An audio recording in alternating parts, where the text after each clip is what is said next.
നമ്മളിന്ന് ടെസ്റ്റ് ചെയ്യാൻ പോകുന്നത് ഒരേ ബ്രാൻഡ് ഷുഗർ ടെസ്റ്റ് ചെയ്യുന്ന സാധനത്തിൽ ഒരേ ടൈമിൽ ടെസ്റ്റ് ചെയ്താൽ എന്തൊക്കെ വ്യത്യാസം വരും, സെയിം ആണോ എന്നുള്ള കാര്യങ്ങളാണ് നമ്മളിന്ന് ടെസ്റ്റ് ചെയ്യുന്നത്.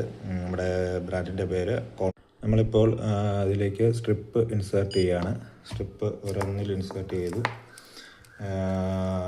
രണ്ടാമത് ഉള്ളതിലും അത് സ്ട്രിപ്പ് ഇൻസേർട്ട് ചെയ്തു. ഇനി രണ്ടും ഏകദേശം സീറോ ആയിട്ടുണ്ട്. ഇനിയിപ്പോൾ നമുക്ക് കയ്യിൽ ഷോട്ട് എടുത്ത് ബ്ലഡ് ടെസ്റ്റ് ചെയ്യാനുള്ള നല്ലൊരു ഷോട്ട് എടുക്കുക. കുറച്ച് ഏറെ ബ്ലഡ് വരത്തക്ക രീതിയിൽ, അത്യാവശ്യം നല്ല രീതിയിൽ തന്നെ ബ്ലഡ് വന്നിട്ടുണ്ട്. അതിനകത്തേക്ക് ഫസ്റ്റ് ഒന്നിലേക്ക് ഇച്ചിരി ബ്ലഡ് ഇട്ടു, അത് വെച്ചു. അതേ സെയിം ടൈമിൽ തന്നെ അടുത്തതിനകത്ത് വിട്ടു.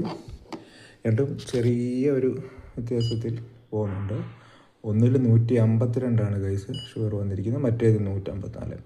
അതേ ഒരേ മെഷീനിൽ തന്നെ ഉള്ള ടെസ്റ്റാണ്. ഒരേ ബ്ലഡ് തന്നെ സെയിം എടുത്തു, പക്ഷേ 152, 154 ഇതാണ് ഒരേ മെഷീനിൽ തമ്മിലുള്ള ഷുഗർ ടെസ്റ്റ് ചെയ്യുമ്പോഴുള്ള വ്യത്യാസം വരുന്നത്. രണ്ടിൻ്റെ വ്യത്യാസമുണ്ട്. നാച്ചുറൽ.